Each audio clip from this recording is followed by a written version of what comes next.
Ashamarka foonee dhaggeeffattootaa fi hordoftoota chaanal biiftuu miidiyaa jira jirtu isiniin jechaa odeeffannoo gaggabaabaa simbiraan geenya. Amma xumuraatti dhaggeeffadhaan firaa gama keenyaatti warroonni chaanala faaraa taatan subscribe share laayik gochuun dagatina kallattumaan gara oduutti isin ceesse. Waraanni baha jiddu galeessaatti Iraanii fi Israa'el jidduutti dhohe ammallee itti fufeetti jira. Gubbaan balattee Ameerikaan saalina Iraan irratti raawwateen buufata niikuleeraa Iraan barbadeessee jira. Ameerikaa Doonaald Tiraamp torbee lamaaf yaadee murteessuudhaan addunyaa sobeen guyyaa lamatti as butuudhaan haleellaa akka raawwatamu ajaja dabarsuudhaan buufata niikuleeraa Iraan irratti haleellaa raawwate. Haleellaa kana ilaalchisee biyyoonni addunyaa garaagaraa balaaleffannaa isaanii ifoomsaatu jiru. Biyyoonni Arabaa hedduun garuu balaaleffatan malee jechuma laafaadhaan gara marii nagaatti dhufuu qabdan jechuudhaan yaada isaanii ibsaniitu jiru. Gama biraatiin ammoo Iraan haleellaa deebi'aa ba'uu cimaa akka fudhattu dhaadattee jirti. Sodaa guddaa addunyaaf kan ta'e jiru ulaa galaanaa Hormuz kan jedhamu kan boba'aan addunyaa ittiin qaxxaamuru Iraan akka cuftu manni maree paarlaamaa biyyattii raggaasise.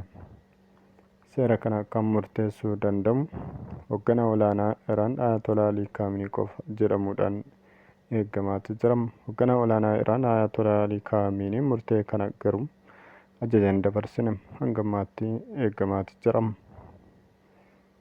Kan biraatiin ammoo Ameerikaan yoo Iraan haaloo baatu kan ta'e haleellaan cimaan isii eeggata adabattee taa'uu qabdi jechuudhaan Iraaniin sodaachisuu eegalte. Iraan immoo haleellaa kana deebii haaloo ba'uu osoo hin kennin tasuma duubatti hin jedhu jechuudhaan dubbatte. Gama biraatiin gareen Iraaniin deeggaramu Huutii Yemen keessa markaboota galaana diimaa irra darban kan Israa'elii fi Ameerikaa ta'an haleeluu itti fufa jechuudhaan ifoomse. Yeroo ammaa kanarraa kaasee markabni kamuu karaa kanaan darbuu akka hin qabne akeekkachiisa dabarsinee jira jechuudhaan dubbii himaan waraanaa Huutii Yahyaa Saaree dubbate. Haleellaan cimee itti fufa taanaan waraanni bal'aan baha jiddu galeessaatti sodaatamaa ture dhohe biyyoonni hedduun irratti hirmaachuu danda'u. Chaayinaa fi Raashiyaanis akkasuma Kooriyaa kaabaa dabalatee waraana gurguddaa qaban Iraaniin cinaa hiriira jiru qaban. Gama biraatiin ammoo biyyoonni Ameerikaa fi Israa'el cinaa hiriiruu danda'an Ingilizii fi Faransaay, Jarman akkasumallee biyyoota biraa ta'uu ni danda'u jechuudhaan sodaan jiru bal'aadha.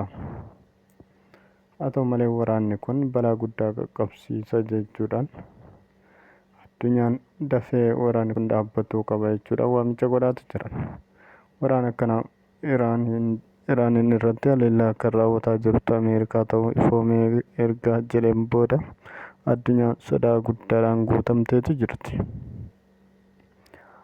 Muummichi ministeeraa Israa'el Beniyaamin Netanyahuun Tiraampiin guddoo galateeffate. Seenaa biyyi kamuu hojjechuu hin dandeenye hojjeteetu jira galatoomuu qaba jechuudhaan galateeffate. Akkasumallee alaabaa Ameerikaa gamoo biyya isaanii fi daandii gubbaatti fannisuudhaan Ameerikaadhaaf galata qabaantummaa qaban agarsiisaatu jiran. Ameerikaan illee yeroo kamuu deeggarsaa fi oma hundaan Israa'eliin cinaa jiraachuu ifoomsa. Kabajamtootaa fi jaalatamtoota keenyaa fakkaataan godhuu biraatiin walitti nagaan nu turachaa waan dhaggeeffattaniif galatooma.